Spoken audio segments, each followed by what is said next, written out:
has it. This is forward, this is back, this is your laser pointer. Okay. It's like, you ever played a Wii? Yeah. That's exactly like Okay. it. Forward, back, laser pointer. Okay. Good morning, everybody. Ooh, that was rough to walk in front of. Toni Toth here, Principal Maintenance Inspector at the FAA. Kyle Weinzerl, our FAA Safety Team Program Manager. Most of you probably know him or have seen me around. We're going to go over a couple different things here. Didn't want to do a little bit of overkill regarding service difficulty reports because you'd fall asleep before lunch. So we're gonna just kind of bust through a couple things real quick without slides, and then Kyle's gonna move into some things. So how many of you have actually ever submitted a service difficulty report online? You? Okay, good. It's painful, I know. I totally get it. It's a painful program. Even on the inside, it can be painful for us. So in July of 23, we actually, the FAA, I say that generally as we, not me. I have absolutely nothing to do with it. So please don't kill the messenger. That's merely what I am today. So July of 23, a lot of revamps started to take place on the website. We actually noticed, sorry, I get out of breath, start talking too much. We noticed that a lot of links weren't working. Typical, we're all used to that. Go to the FAA site, something doesn't work. So they've been working really, really hard at fixing that and making sure that each one of those links work. So Advisory Circular 2109B, that got updated in November, new revision. So you can go in there and access that directly on the SDR site. Along with that, there's instructions for submissions and electronic submission reports, and you can also search reports. So keep in mind, I know you guys don't necessarily like to put your name and contact information on everything. If you don't put your contact information, nobody can get back to you to ask more questions. So the more information you can put in there, the better.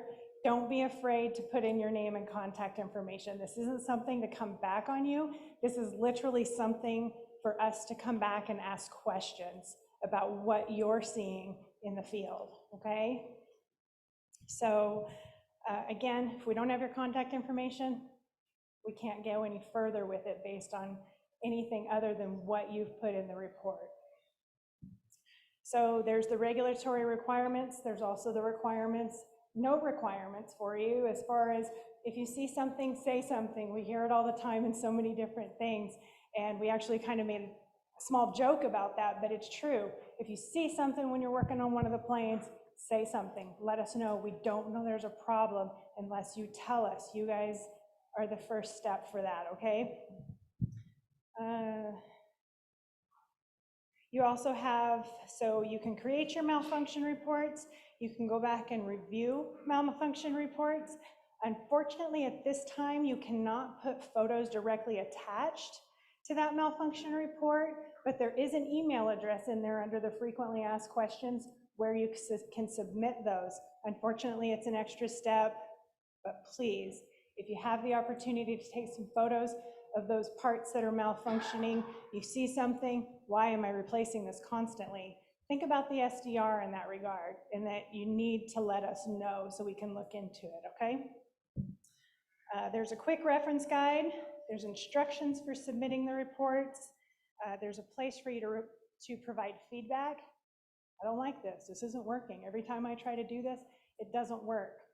Send them feedback. That's what they're there for. We've got a new team in place there for the SDRs, and they're working very hard at making sure everything works appropriately in the way we need to, and to make it as user-friendly as possible. So it's been a really rough road over the last 10 or so years for SDRs, but we're getting there and we're making progress. We have designated people. This is what they do now, full-time, everything that's SDR related. If you need assistance with it, that's what we're here for. We may not be able to answer your questions about what you're seeing directly, but you need some help, you need somebody to help walk you through the SDR process, call your PMI. They're going to be able to help you. If they personally don't have much experience with the SDR program, then they're going to reach out to somebody who will. Feel free to call me. I can help you out as much as I can or get the answers for you. So that's just some basics on SDR. I'm not going to bore you with showing you the website or anything. My luck, if I click something, it won't work today, so not going to even bother.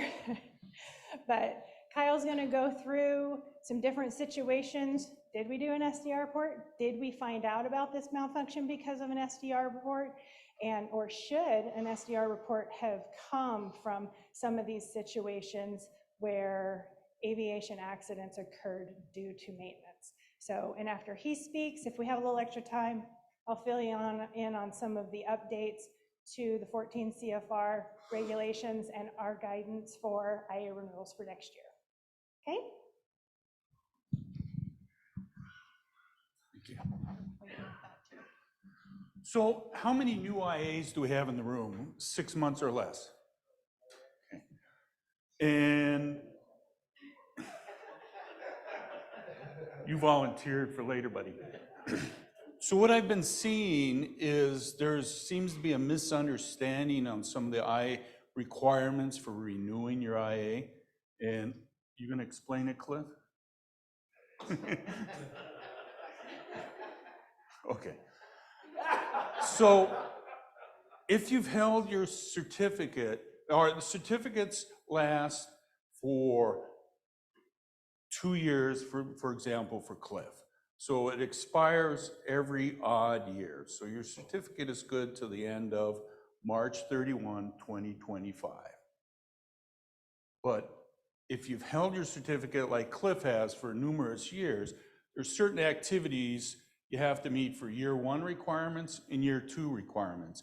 So for year 1 requirements, which we're in right now, and it expires March 31st, you have to either have the 8 hours of classroom or 1 annual per 90-day period that you've held your IA. So the people in the back that just got their IAs and say they had it for 90 or 180 days, they only have to accomplish 2 annuals. What it does not say is you must do an annual every 90 days. It says you have to have an annual for every 90 days you've held your certificate. Does that make sense? Because I've had several questions on it, you know, especially when most of the IAs, you've probably seen my name, you get my emails, and, you know, I usually send them out for classes like this, or for issues like with the Beaver AD, just sending it out, sharing information on that way. So, and I brought it up, the Beaver AD, does everyone understand the requirement, quiet Dave, what we have to do on that? Who maintains beavers? And nobody's gonna raise their hand. Oh, Mr. Campbell in the back. The AD, it's clear, right?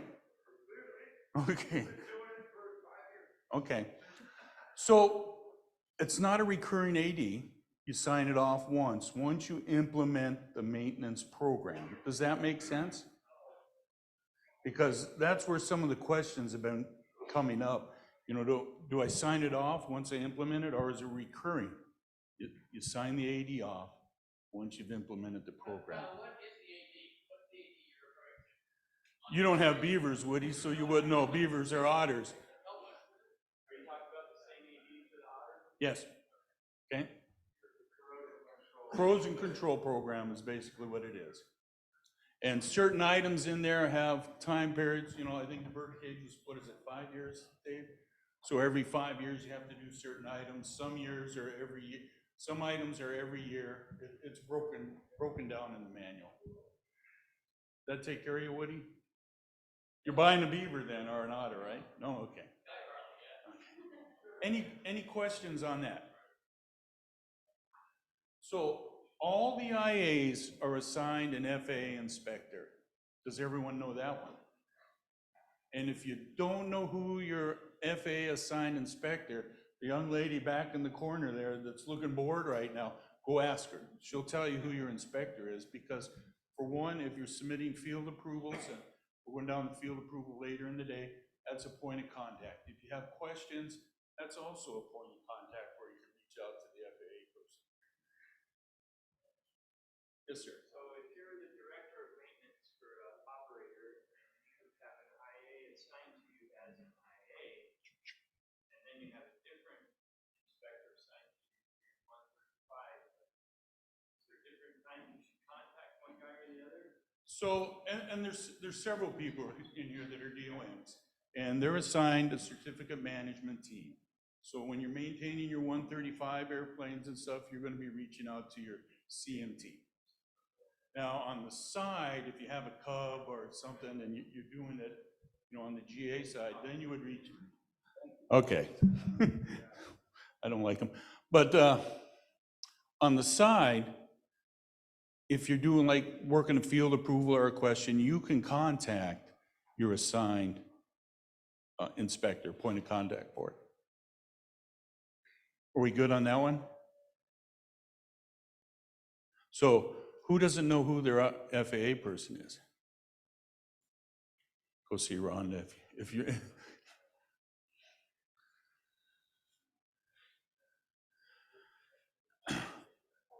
SDR reportable or not? This is a rear attach fitting on a PA-28R.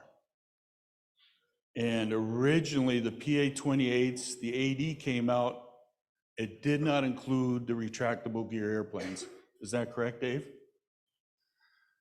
And one of the reasons it didn't include the retractable gear airplanes is the FAA never heard of any problems with this.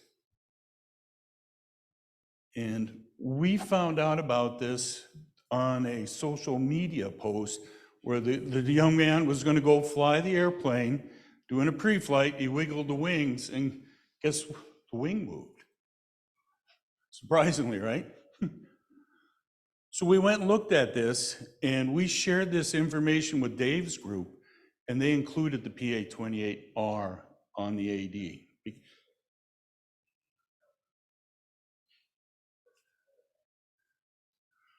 This is the plate that the bolt goes in for the rear spar. It was ready to come off.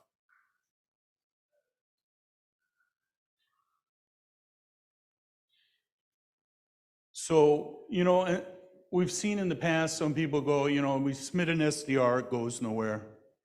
And, you know, this one did. You know, and they already had a history on the PA-28s.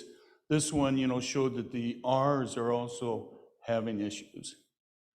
And this airplane was in a 100-hour annual maintenance program. Never got caught until the student shook the wing. Did someone have a question? Oh, sir. I'll give the mic over if you. We've made some pretty major improvements in the SDRS system. We used to, when the system got hacked a few years ago, we broke the link between the input side and the output side. So intentionally broke that so that we couldn't get malware in through the input side that would corrupt the database.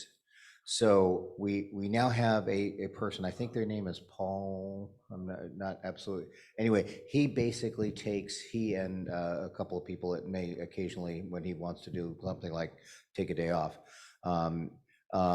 he will take it from the input side and then he does some filtering, and if he can clarify something by calling you, you know, it may be him that's giving you a call to say, well, when you said this, did you mean it on this airplane or that airplane?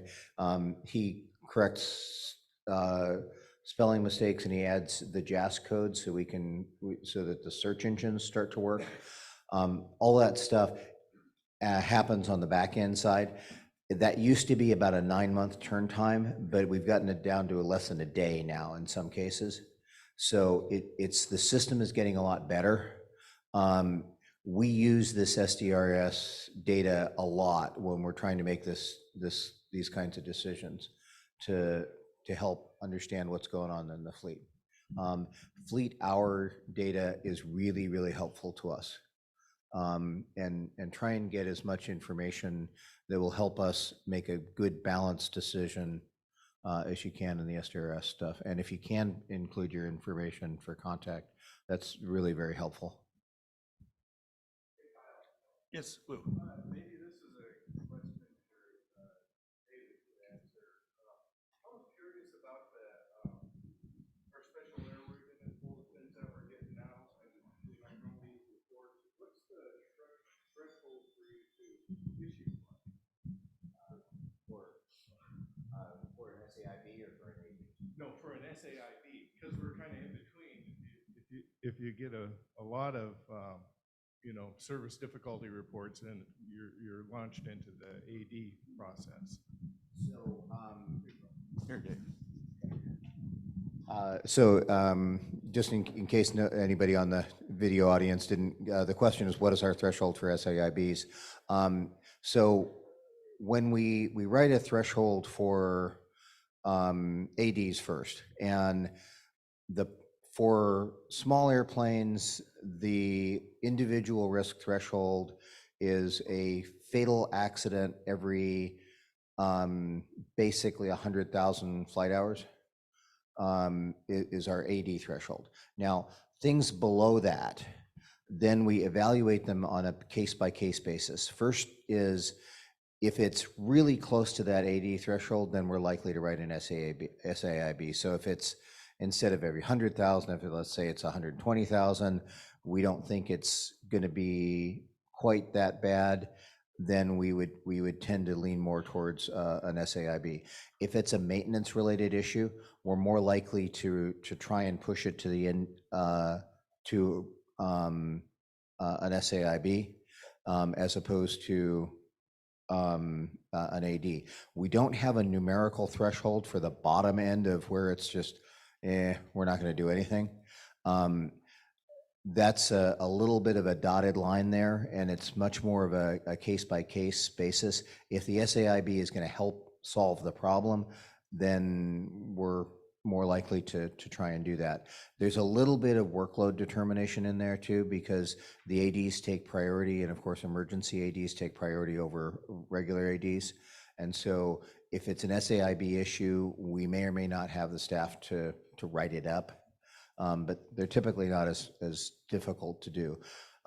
Typically around one order of magnitude lower, we're probably not going to write one. So if we're out in the risk levels of about a million flight hours before we're expecting a problem, we're probably not going to do anything. So in general, about 100,000 to a million flight hours.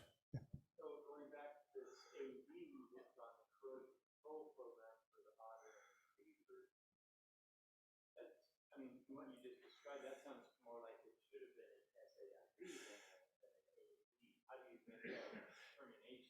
So when we're dealing with a foreign airworthiness authority that holds the type certificate, and in the case of the Beaver, that would be Transport Canada, we typically defer to the foreign airworthiness authority and their processes and their risk determinations. So our thresholds are in our SARA handbook, and for transports that they're in TARAM, and they give us some general risk guidelines for where we try and make that cut. Different airworthiness authorities have different governmental systems, and due to our bilateral agreements, we tend to defer to a large extent to the foreign airworthiness authority's determination, because they're responsible for that design. They, under the ICAO agreements, they are all supposed to be doing a risk-based decision-making. I'll stop there.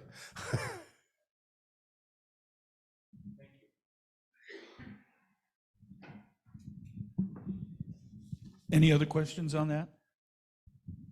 And for the IAs, certain SAIBs and ADs, if we see it as an issue, or if I see it as an issue in Alaska, I send them out direct to the IAs. So you may have seen some of my emails, and it's just making you aware. And granted, like the Beaver Otter one, Woody probably got the AD, doesn't work on Beavers Otters, and that's fine, because they don't have a list of, he's not a beaver or otter person, but it goes out to everyone.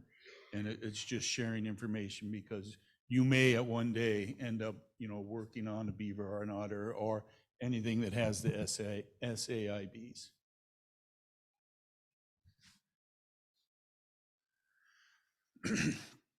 What we're going to review here is accidents, maintenance-related accidents. And the data on here is from a 10-year period, and there's roughly 467 items that they put in here.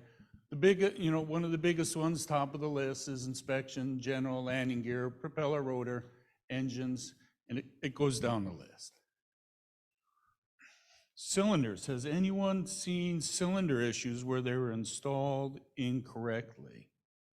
And what would be an incorrect installation? Improper torque, right? Because does not Continental and Lycoming have special instructions for the replacement of cylinders? Can everyone see this pretty clear?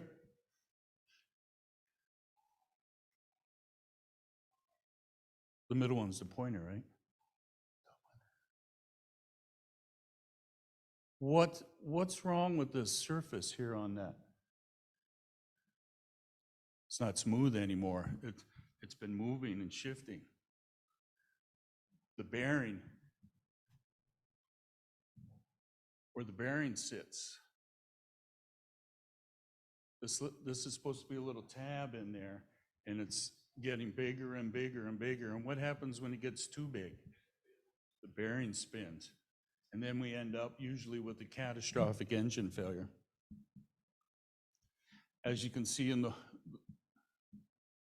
one photo there, it's getting further and further. And once that bearing spins, you're losing an oil passage. And most likely, the end result is what we've seen is a catastrophic engine failure.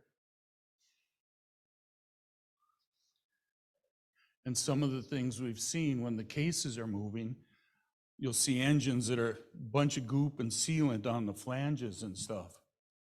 One of the causes could be a cylinder was changed at one time and wasn't properly installed, and the torquing process wasn't done.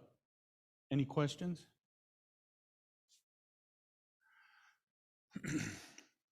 Here's another one, Cessna 210, 100 hours since the cylinder was replaced, catastrophic engine failure. Going the wrong way.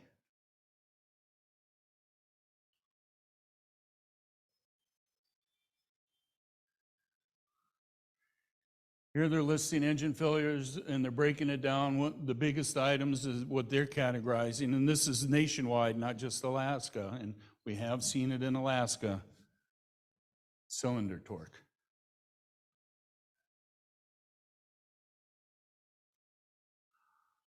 This one, on the spark plug hole, they went to install a helicoil, and the manufacturer recommends an oversized helicoil.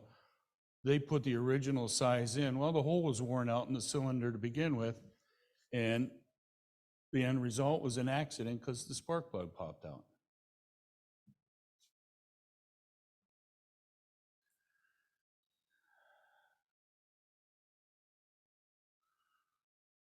This one was not too long out of maintenance, and they had a fuel issue. And what it boiled down to is one of the fuel lines was not hooked up. It was left disconnected. And this fuel line actually goes to the fuel pressure gauge.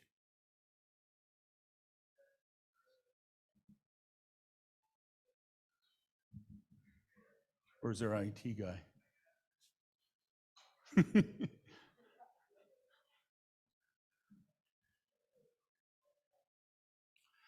So I do this presentation from the Rotorcraft Collective Group, and we present it to the pilots that after an airplane, or in this case a helicopter, has come out of maintenance, they should ask questions and see what was done. So if the flight control system was broke down, you're the guy flying the helicopter, would you not like to be Get the warm and fuzzy that everything was put back together? It's not working?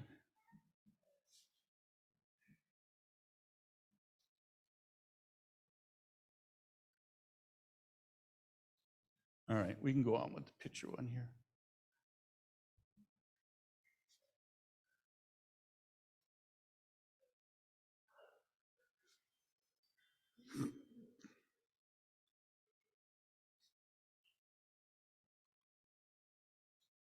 No? What? Okay. It won't move though now.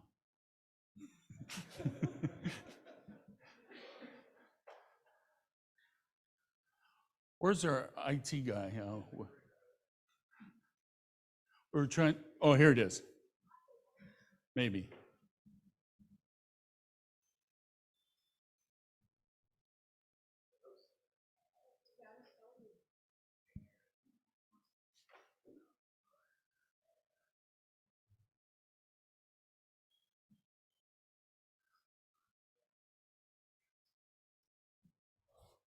FAA's Rotorcraft Collective Series.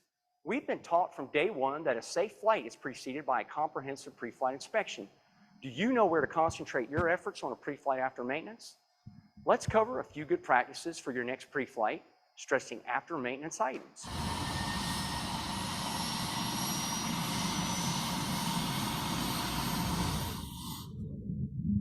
Summer 2016. A pilot from the Tennessee Valley Authority was killed in a Bell 407 on a flight to Hickory, Kentucky. During a routine landing at about 75 feet, the helicopter suddenly went sideways, rolled, and hit the ground on its right side. Investigators found the collective lever disconnected from the pivot sleeve, and its attaching hardware was found in the wreckage near the main rotor hub. The collective lever had not been safety wired, allowing the screws to work themselves out after only 38 flight hours. That's just one example of the vital importance of a solid pre-flight after maintenance or an inspection. An aircraft coming out of maintenance demands a thorough look over. Here's what we recommend you focus on. If possible, have the mechanic performing the work or a quality assurance person walk around the aircraft with you. He or she can point out things we as pilots might miss. Review the maintenance records, including any previous squawks, to see what work was completed and focus on those areas during your inspection. Check the aircraft for panels or cowlings that may have been opened or removed. Always remember that maintenance in one area might require work involving system elements in completely separate locations. Now you are ready to perform a heavy post-maintenance pre-flight. Let's look at some best practices for the pre-flight inspection. Prepare and use a pre-flight kit, including everything necessary for a thorough inspection. Flashlights, inspection mirror, the current pre-flight inspection checklist, and any other tools or materials needed to access the aircraft, including work stands or ladders. Include that pre-flight kit in your tool control program.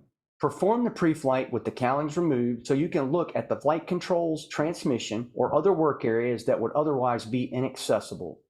Take a hard look for foreign objects like tools, pieces of safety wire, or hardware that may have been left behind. Look at bolt and screw heads with safety wire holes that may be missing safety wire. That's what destroyed the accident aircraft, and it was never caught on the subsequent pre-flights. Challenge yourself to find something wrong or out of place. Actively use a formal pre-flight checklist during inspections. Note steps completed and items of concern.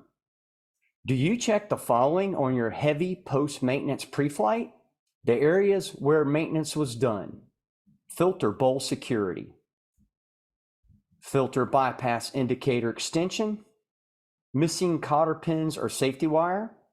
Are slippage marks in place and have they slipped or cracked?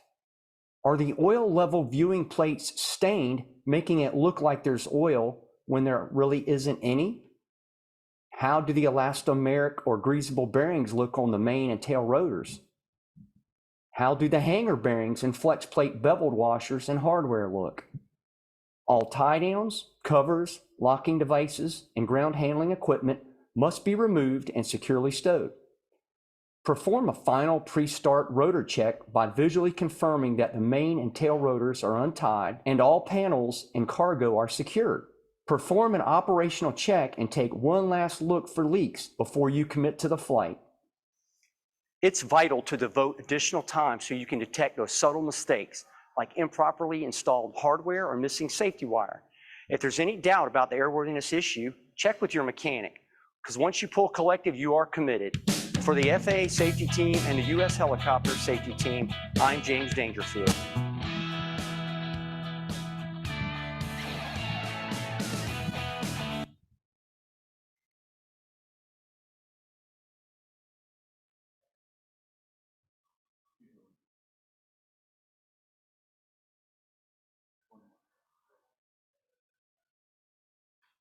was just a recap in case the video didn't work. Oh, I'm sorry. This was just a recap in case the video didn't work, but everyone see what happened here? They forgot the safety of those screws in. Collective pins came out, collective didn't work. So for those running shops and stuff, are they open? Are you guys open to the pilots asking what you did? And you know, they're there looking and just to see? Because that's one of the things we've been doing with some of the pilot groups is if your airplane's been down for heavy maintenance, ask them what was done. You know, ask the mechanic or IA.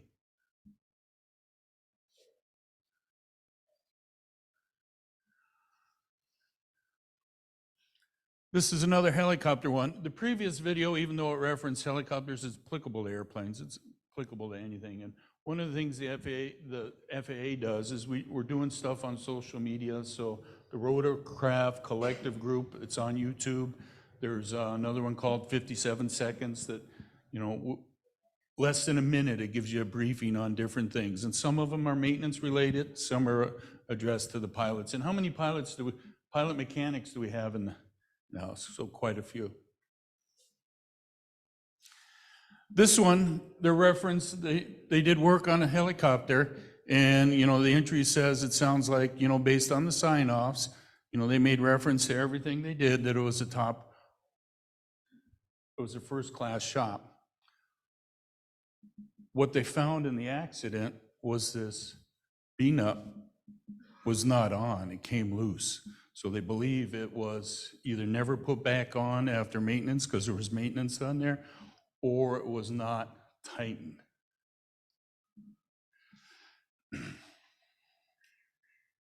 Atlee Dodge jump seats. How many people work on airplanes or inspect airplanes that have these seats installed? You don't count anymore, sir? No. I'm sorry, how many? So there's a lot of people familiar with this installation. I mean, they're a nice little convenient seat if you're going from passenger to cargo. I don't know if I'd want to ride in that seat for, you know, 3-4 hours. No. And this photo is upside down because this is a photo of an accident we had several years ago, which in the back was the Atlee Dodge jump seat. What's missing? Sorry, something over. Seat belts there. This little triangle piece here, where the seat belt loops through, that triangle piece positions the seat belt so it's over your lap, right in the center. The accident airplane we're talking about didn't have that piece in, so it allowed the seat belt to drop down lower on your legs. So when the airplane came to a sudden stop, the passenger in the back suffered severe injuries. He was ejected out of the airplane and through the windshield. And what was determined is these little triangle pieces on each side were not installed. So the seatbelt was not in the proper position. Now, this seatbelt, or this installation, they installed the seatbelts onto that, a little piece of aluminum bracket. Is that a correct installation? No, it's supposed to be secured down to the floor. the seat track, because they're just two pieces of aluminum. If you had sudden stoppage, most likely those pieces are either can break or pull out, leaving your passenger unrestrained. We still see this at times. You know, we'll look in windows, and here's one. We're looking through the window. We don't open the doors of the airplane. We'll look in the window, and both seatbelts are hooked to one spot. Now, was it a convenience when they stored it, or is that how they normally operate? We've seen them where they've secured the seatbelt with one of these carabiners you can get from Target, Walmart, which are basically, they're aluminum. They're not for this installation.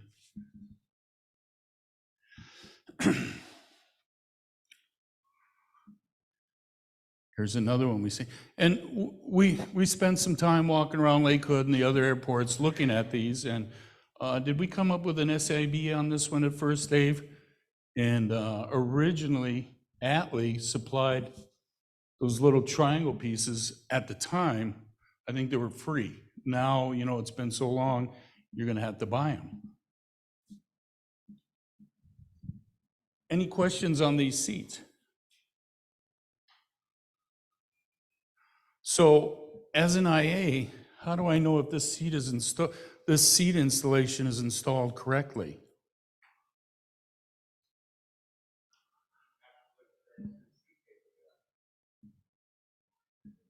ICAs? Yeah. And you can go to Atlee's site, and that first drawing I showed, that's there. You go to the Atlee site to get it, because after this came up, we revised that, and it's a lot clearer and a lot better now than it was before. So go to the Atlee site for the latest. Were there any questions on the seats? Sir? It's also important that pilots know how they're supposed to go together, because they can go out and think that just right now, seats, those seats are meant to be put away, go back, seatbelts down on the cargo, and passenger. And so pilot training is just as important. Okay, his question or his comment was, it's very important that the pilots understand the installation of these seats. And you're exactly right. When I was at Lake Hood, I spoke to a young lady, and she had these in her 170, and they were all messed up. And I brought it up, and she goes, it doesn't matter. You know, they're installed. And I asked her, who sits in those seats? And she goes, well, my kids sit in those seats. And I said, well, we're only doing this because in an accident, the passenger in a seat with the incorrect installation went out the front of the windshield. You're putting your kids in the same seats with the incorrect installation. She went over to our guy over on Lake Hood and got it fixed, because who's sitting in those, you know, you want them to stay in those seats in the case we saw was sudden stoppage. They went off the end of the runway, hit something, flipped over, and out the window we went.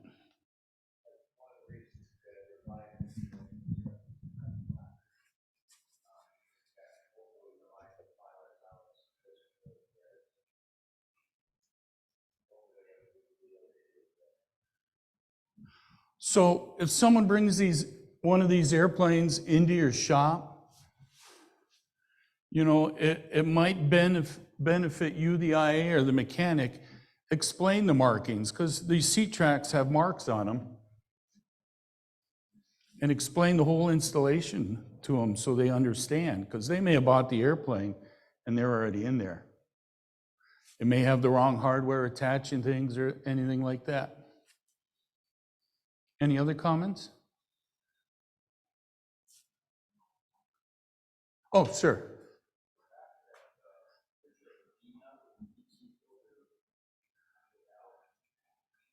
Yep.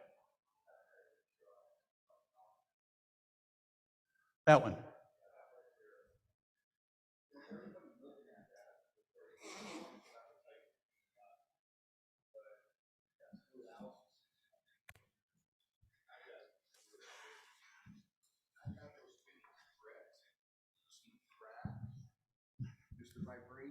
here is just unbelievable.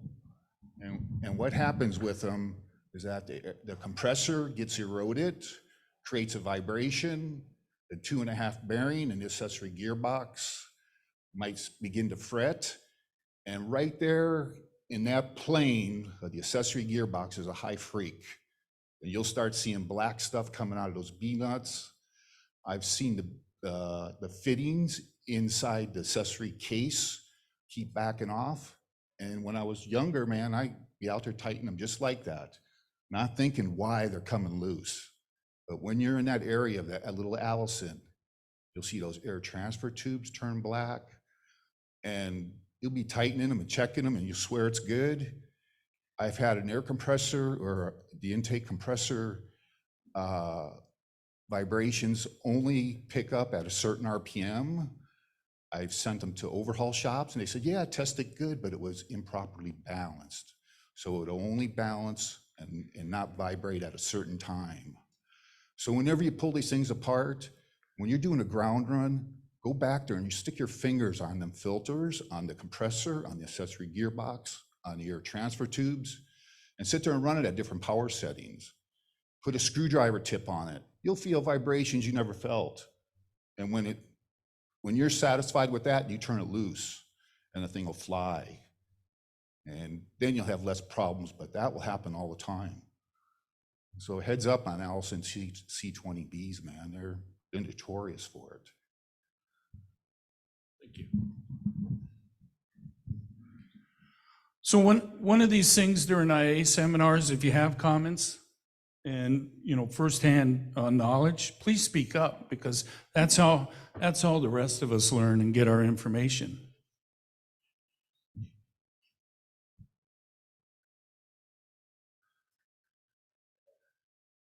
Okay. Here we have, and it just shows the photo and the good one. They had an experimental airplane. Cotter pin was not installed. This one, it shows you how it's supposed to be installed, but how many people have actually looked at these and no cotter pins were installed? And then, Dave brought up run-on torque, on the example there, and I think the metal ones is, once again, you said the manufacturer recommends one-time use and our run-on torque. So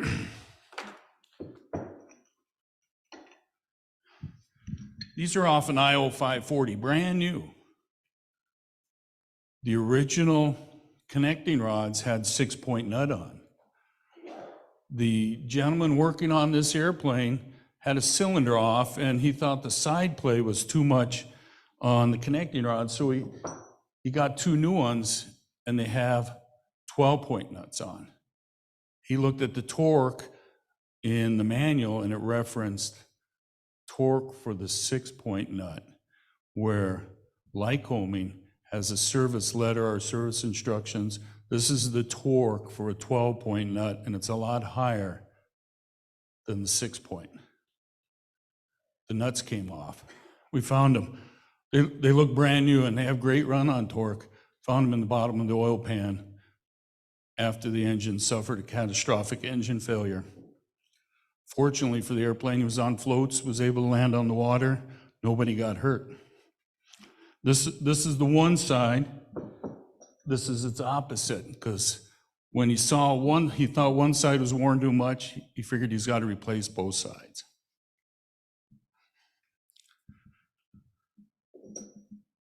Questions or comments?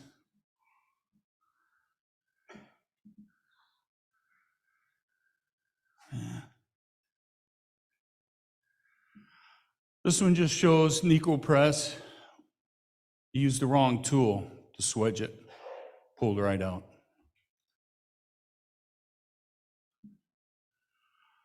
This one, airplane, there's an AD, you got to pull the elevators off to do the AD inspection. They put it all back together. On this particular date, the flight was like an hour late, but when they took off, what they didn't realize is the left elevator came completely off the airplane. They went to their destination. They were still running late. They loaded the passengers, next set of passengers, onto the airplane and flew home. They found the elevator 3 days later. When they landed on their last leg, that's when they noticed the elevator was missing. And upon further investigation, the right elevator, all the nuts were loose. So that one was probably on its way off the airplane. I have to look. It was a twin.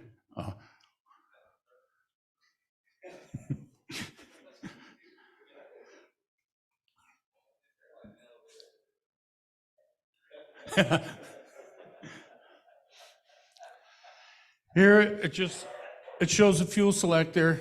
It's clocked wrong. So the off position is actually the open position. It was 180 degrees off. This one, it was rigged wrong, fuel selector. So instead of being on the left tank, it was always on the crossfeed position. How many people get airplanes that come into their shop where the pilots are performing the oil changes or some of the preventative maintenance? This one, the pilot changed the oil. He doesn't remember when because it was never documented. But the way he had this hose wedged in there, it came out of his shop, and then sometime later he did an oil change. The way the hose was wedged in there, it was open just a little bit. So it allowed the oil to come out in flight. Catastrophic engine failure on this one. So if you have pilots that are doing preventative maintenance, it might not hurt to talk to them on some of the precautions or some of the do's and don'ts. We're picking on the pilot group, unfortunately. Guy lost his fuel cap, put a non-vented one on the airplane, and non-vented instead of a vented one. Basically the fuel. Go ahead, Mr. Swartz. Yeah, and if you find something like this, look at the tanks, because the fuel being pulled out of the tanks can cause a vacuum inside the tank and can partially or totally collapse the tank. A partial collapse now means you don't have the amount of fuel that you think you have in the tank, and it can also cause some structural damage to the tank. So if you find this, look deeper. I think a lot of us have seen this implosion deal on that little submersible deal, and they've showed examples of the fuel tanks or the semi-trucks where they suck all the air out. That's what you're doing here. This one, pilot did a gear up landing, and this airplane had a 3-bladed prop on when he did the gear up landing. Well, he wanted to ferry it home. He had a 2-bladed prop at home, and he asked his mechanic to install it at the whatever airport he was at. And the mechanic installed it, but told him shouldn't fly it. I guess the question would be, why did you install it first? You know, if it was the wrong prop. Because the pilot took off, the prop separated in flight. And because he put a 2-bladed on, and as you see, it broke the bolts.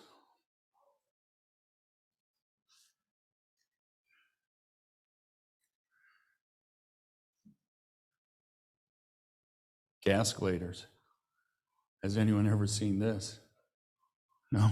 Okay. Another one. This one's on the Beechcraft. There's a little drain hole for the attached fittings for the spar, and if the hole is plugged, you end up with water collecting in there and corrosion.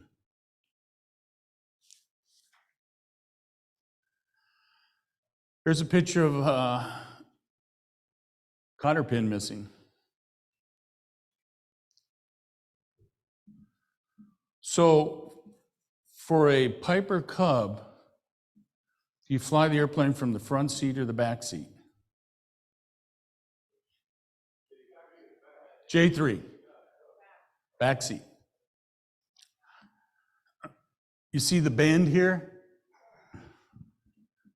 That airplane was inspected for 30 years with that bend in there, but they could not fly that airplane from the back seat. They always had to fly it from the front seat because it was bent just enough where they couldn't get the correct trim or trim in a certain position. That's a red flag, isn't it?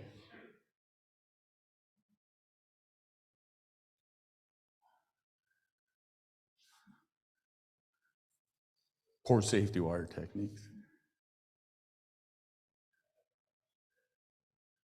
Safety wired the wrong way. And experimental airplanes have the same issues. We're seeing some of those as well. Were there any questions?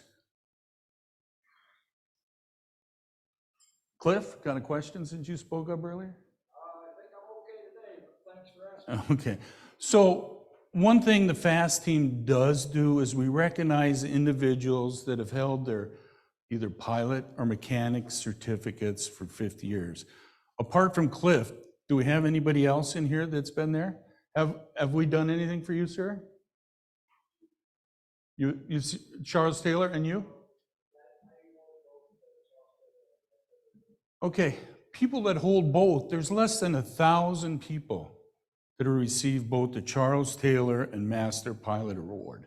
So for example, the Master Pilot, I think it's less than 10,000 people that have received that award. The Charles Taylor, it's about 6,000. So for someone to have both, it's quite the achievement. Are you almost at your Master Pilot? Oh, get busy, huh? Okay. But if you're at that point, please reach out to me and we'll work on getting you recognized for that.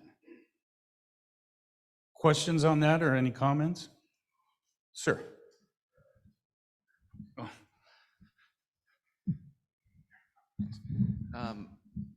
I was hoping maybe you could just kind of summarize when you recommend filling out the service difficulty report.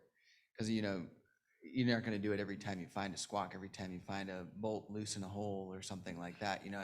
So I'm kind of curious when you think we should do that. So it's almost, the more times Dave's group sees it, the more recognition it gets. Now remember, there's normal wear and tear. So I had a guy, Piper Navajo, they're landing off airports, gravel runways. And they're squawking that the flaps are always getting these rock dings. That's normal for that type of operation. That's not an SDR. And you know, one thing with his group, he was working for a 135 company and SDRs are a requirement. But when he brought that up, you know, that's just normal wear and tear. We don't need to know that. Now, for your situation, you know, if you're seeing it, you should report it. And the same with the pictures. And as Toni said, right now, the SDR site's not accepting the pictures. But, you know, what I did with the PA-28, when I got it, I shared it with Dave's group and it went right to the source. So that's why, you know, if you have something, you can send it to me or your assigned inspector. But how often should I report it? Probably every time you see it, depending what it is. Does that make sense? As an example, what would you?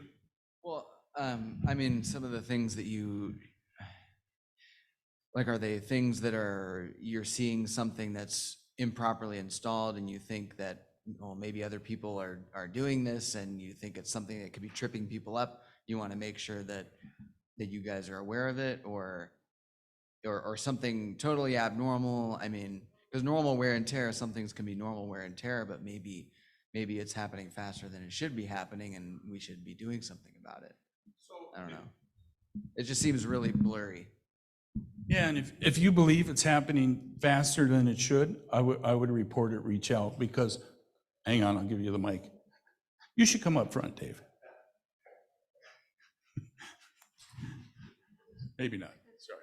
Yeah, maybe I should learn to walk. our group is especially interested in things that it could develop into safety issues. So, if it's the, pilot's glove box door, yeah, I probably don't care all that much about it. If it's wing spar attachment bolts, cracks in structural members, major corrosion in structural parts of the airplane, then we care about it a lot. It helps us tremendously if we have hours and/or calendar time on the component. And part of that is because when we try and make a decision about wear out and fatigue and stuff like that, we're looking at hours, because if we were to do something like write an AD, we need to have those thresholds to when we have to start to do things, and we want to make sure we do those in a balanced way. We typically use what we call Weibull analysis, a statistical analysis technique to see where that bell curve is starting to climb up. And we use the data that you guys send us in service difficulty reports to see, okay, where is that bell curve? And we can actually get fairly precise about it if we have the data. But if we don't have the data, we're sunk. Now, we would still, if you don't know what the hours are in the component, still report it. Just tell us what you can. The data manufacturer of the aircraft always helps. And a lot of times, when a component's been taken on and off a bunch of times, you may not know. And that's part of life. But especially things that could potentially impact safety of flight, those are especially important. I'll give you a good example of something that happened. We had tire tubes in aircraft, 207s, 208s, and basically what we were finding was these tire tubes would just randomly, you put a brand new tire tube in, pilot, mechanic, whatever, mechanic swears that it wasn't pinched, put together, but yet you push the plane out the door, 20 minutes later, it's got a flat tire on the ramp, and it was the tube. So anyways, I started, instead of getting the FAA involved and all that, I contacted the manufacturer of the tire tube.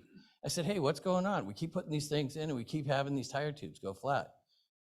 They're not getting pinched, they're not being damaged during installation. And he says, yeah, we kind of know about it. It's a vulcanization process where we're getting a bad batch of these. I'm like, okay, so what do I do when I keep getting bad batches of tire tubes? So ultimately, they ended up sending us a case or a pallet of tire tubes to replace these things with. And it was like, I got the impression it was like, shh, don't send in a service difficulty report. We'll hook you up on the side. But ultimately, I think what happened was it finally got to the point everybody was so pissed off and started writing these things up. It eventually became aware, and they ended up fixing their problem. So anyways, but that was an example of what we were finding quite often. Maintenance stuff like that, a tire tube is not likely to result in an AD, but we're trying to make these systems searchable by you guys. And so if you're finding a lot of that kind of problem, for instance, you can search those yourself, and you can look at that, what your fellow IAs are seeing, and you can use that information yourselves. I mean, landing gear failures very, very, very rarely result in AD action. What happened was these airplanes would be flat tires on the runway, plugging up a runway. Yeah. At a major airport, you got to get up there and tow it off the runway. It was funny, as we were waiting, I just punched up, SDR in the database, tried to query it, and I don't remember, I just punched the entire tire on a certain year, tire 2, nothing showed up. But granted, these were all paper written at the time. Yeah. We do have a few issues going on in some of our search queries. There's some educational stuff available now to help you get the information back out of it that you want. But things like that, if it's the old paper system, some of those may not be in there. But the modern system is improving greatly. And if you know how to do the searches, you can get what's in there. Any other questions? Did that help answer your question, sir? Did you want to?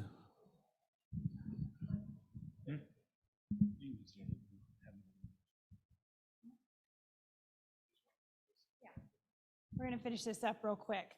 So what's new in regulations and guidance for us right now? So all you guys should be very familiar with 65.93 IA renewal. So in this, there are the very specific words, must present evidence. I know there was a lot of talk about this last year during IA renewal season. So this is the regulation. This is how you guys are doing your job, what you are responsible for. This is how we do our job. That's the difference between the regulations and the guidance. The regulation is how you do your job, and guidance is how I do my job.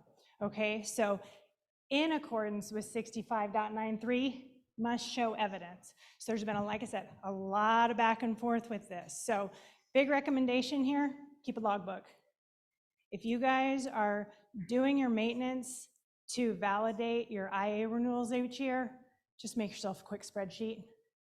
Upload that in IACA or however else you're doing it. Question? So this came up last renewal. I used to do a lot of annuals, but now I do like 2. I do like 3 repairs and alterations. I go to the seminar. So my PMI made me remove those 2 annuals and like 3 Correct. repairs. Why? Okay, so we can't intermix things. It shows you in the guidance, you do this, this, this, or this. Not this, this, this, and this. Coming to this seminar, that's what you did. This is what validates you for the last year of doing your IA renewal, okay? So we do see that a lot. You're not alone. You're not the only one that's done that. We see it all the time. We cannot intermix it. And it does say that.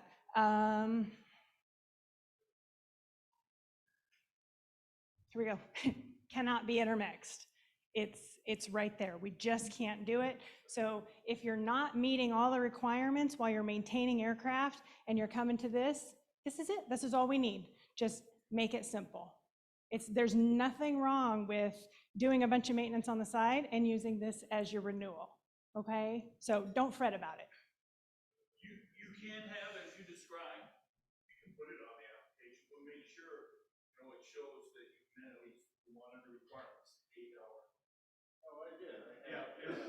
Why you said not to include the other ones, I'm not sure, because I've seen it, where the guy's done over 30 annuals and the 8-hour course, and that, he's gone way, he's gone way above the requirements and put it there. As long as we can look at it and go, you've met one of the requirements.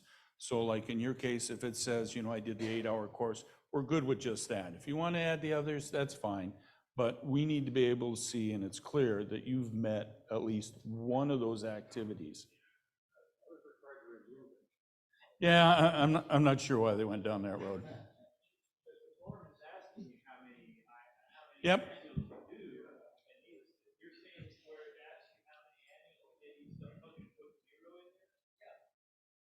in there? Yeah, no, what you did, there's nothing wrong with it.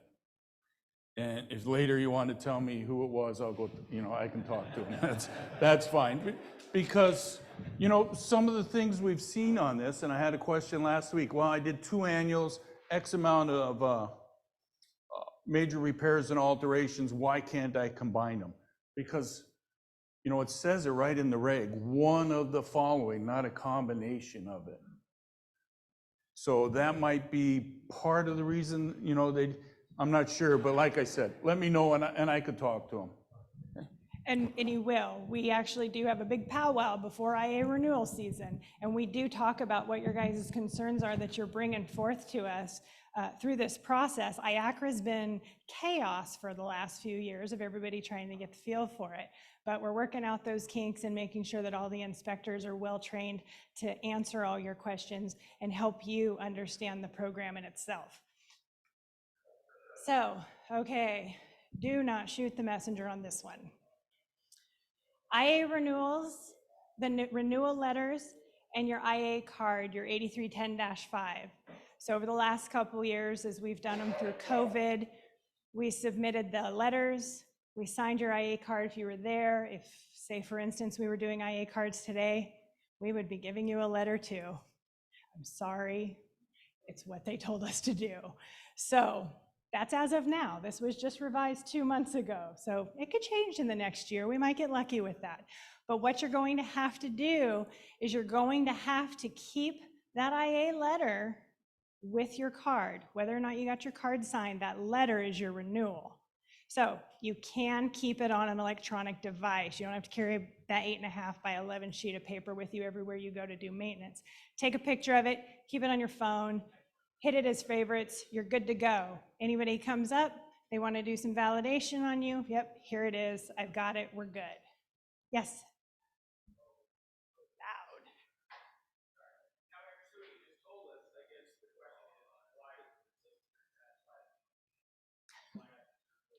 Don't kill the messenger.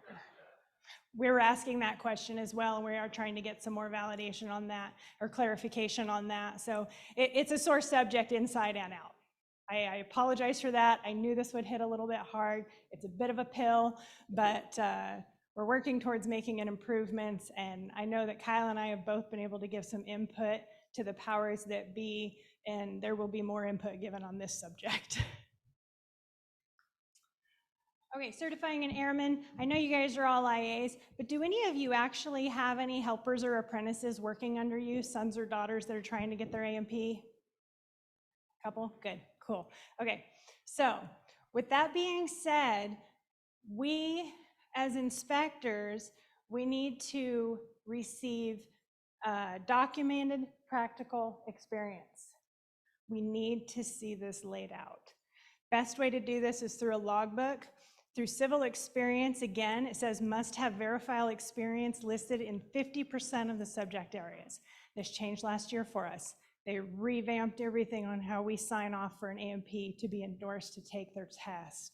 It's much more involved in doing this now. So, recommended logbooks. Don't have to go online and pay for one. Create a spreadsheet, look online, see what other companies are doing for logbooks, create a spreadsheet, put it in a binder, fill it out. We need to be able to verify that. If we can't verify that in its entirety through the 18 or 30 months for the full A&P, we can't endorse. So it's really important that those of you that have those helpers working for you, those sons and daughters that are trying to get their A&Ps through practical experience, those of you that have a helper program at your hangar, this is so important. It makes the process so much easier for us to validate on our end to endorse for them to take their A&P. So what we've seen in the past, maintenance activities, and this came from one of the grant guys here, so did phase one. Sorry. So what we've seen in the past, we'll have individuals come in, and this guy was working for an operator with caravans, and the maintenance activity he said he did was a phase one. What is a phase one? You know, Brian over there has Ryanair. His phase one might be different than somebody else's. So when they put in what they've done, and here's another example, I had a young lady come in, repaired right wing on a PA-18. What kind of work does she do on the PA-18 wing? Could there be electric? Could there be corrosion? Could there be priming? Could there be some woodwork stuff? There's a whole list of activities, and they should include it, because when we look at it, we're going down the list, and okay, she did electric work, she did corrosion control. It's a whole bunch of items, more than just repaired the right wing. So please have your people, detail is very good. This one's near and dear to me. I was a helper. I started out with OJT. That's exactly how I got my A&P. I still have my binder. It's kind of cool to look back and see what I did. But say one of the things specific, you can see here the 4 and 8 hours and how much time spent on each one of those subjects. That's really important because we are going to review that. We're going to look at every one of those pages and we're going to validate it on our end. It's not so simple as walking in and being like, oh, I did this. Here's my letter of recommendation. So we still need to see all of that stuff, but we want to see logbook entries in some shape or form on how the work was performed, what you've done throughout your OJT experience, And then also there's been a signature of validation from your supervisor, your lead or some sort. So just a quick thing there, no big deal, but this is going to make the process a million times easier at the end when it's time for us to endorse. Any questions? Cool. Will's next.